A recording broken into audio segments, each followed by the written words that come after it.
Hello and welcome to the first lesson of this computer-based training on the Spring Framework.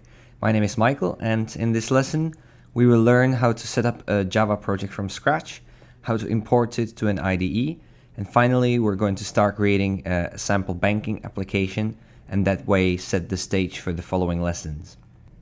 We are going to be using Maven, which is an open source tool for software project management and build automation, because as we shall see later, it will greatly simplify our life.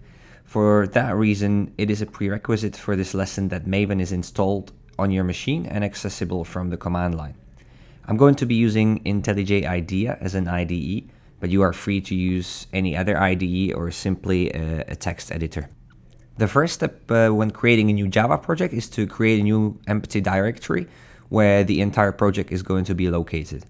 I'm just going to navigate to an empty directory here and use Maven to generate the structure of the project.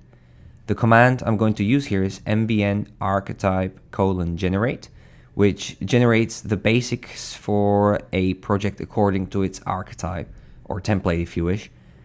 As we're not going to specify one here, Maven will use the default one, which is called Quick Start.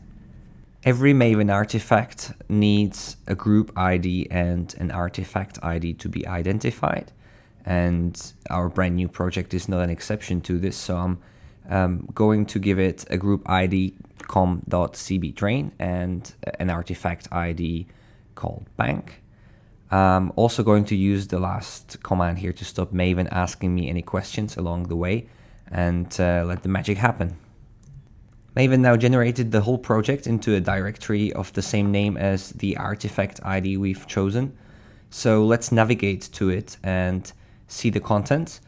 There is a pom.xml file, pom meaning project object model, which is basically the Maven project configuration file. There is also a directory called src for source, which is where we're going to put our source code. Besides the directory structures, two sample Java source code files have been created. Since we are going to create our own classes from scratch in this lesson, let's just get rid of them. Now we're going to write Java code, and there are already directories for that. These are the source main Java and source test Java for main and test classes respectively. We are also going to need a place to put various non-Java resources such as property files, XML configuration files, and so on. So let's create a resources directory for that purpose. We are now ready to create the package structure for the sample bank application. So let's name the top level package bank and create 3 sub-packages within that. The first package is called domain for the domain classes, also sometimes called the model or the business entities. The responsibilities of these classes will be encapsulating the business logic of the application. The next package is called repository, and this will contain classes responsible for operations on the domain classes related to some kind of storage. For instance, a class creating, updating, deleting, and finding a domain class in a MySQL database would be located in this package. And the last package we are now going to create is called service. Classes that provide some kind of services to users, other applications, or even parts of this application itself will belong to this package. The purpose of integrated development environments, or IDEs, is to make software development easier. So let's stop using the command line now and use Maven to generate an IDE project out of this. In order to do that, we need to navigate to the top level project directory containing the Maven configuration file. Here it is, pom.xml. Now, if you were using Eclipse, for example, you could type in mbn eclipse:/eclipse. I prefer IntelliJ IDEA though, so I'm going to use a command for IDEA instead. After Maven's finished, we should be able to open the project in our favorite IDE.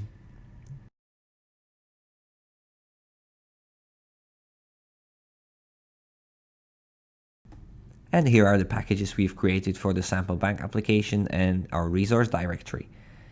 I'm going to point IDEA to the pom.xml file now so that we can run Maven commands from within the IDE. Let's take a quick look at the mysterious pom file now. It's got various configurations for the project, such as the ID we've selected for it, called bank, the current version of the artifact, and so on. Notice the dependencies section where all the dependencies of this project can be defined along with the version to be used, and Maven will automatically manage these dependencies for us, meaning that it will download them, bundle them with our application if needed, and so on.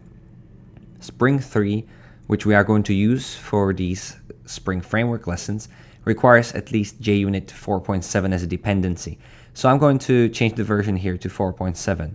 Also, in order to be able to use annotations and other Java 6 features, we'll instruct Maven to use Java 1.6 to compile the sources. I've copy-pasted this bit of configuration from the Maven website. You can see the URL at the bottom of the video. In the next step, we're going to create our classes that will form the basics of our sample bank application. We're going to create one domain class called account and two interfaces, one repository called the account repository and a service called the bank service. And we're going to create an implementation for each of these interfaces.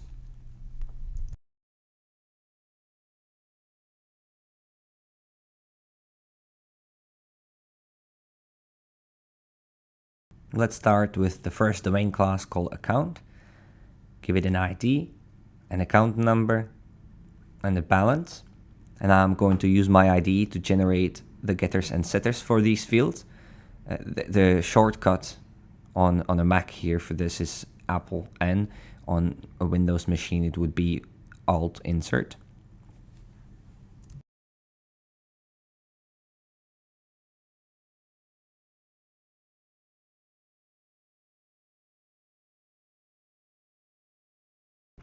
In order to be able to store, retrieve, find, delete the account objects, we're going to create an account repository interface. For now, there's going to have one method on it called find account by account number, returning an account object. We're also going to create a service. Let's call it the bank service for our sample bank application, and create another sample method, just a single one, called transfer, which will allow the users of this method to transfer funds from an account to another one. So it'll have an amount to transfer, the account number to transfer from, and the account number to transfer to.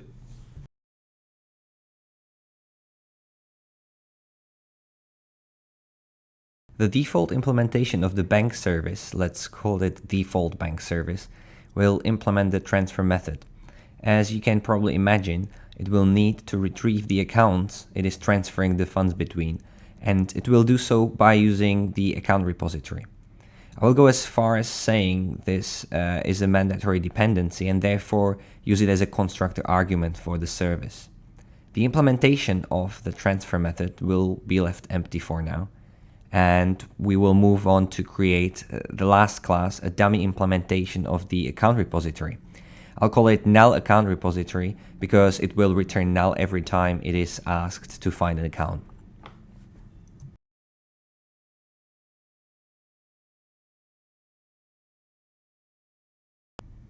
This concludes the first lesson. We've learned how to create a Maven project from scratch, how to import it to an IDE, and we've set up the package structure and a few basic classes for a sample bank application, which we will use in future lessons.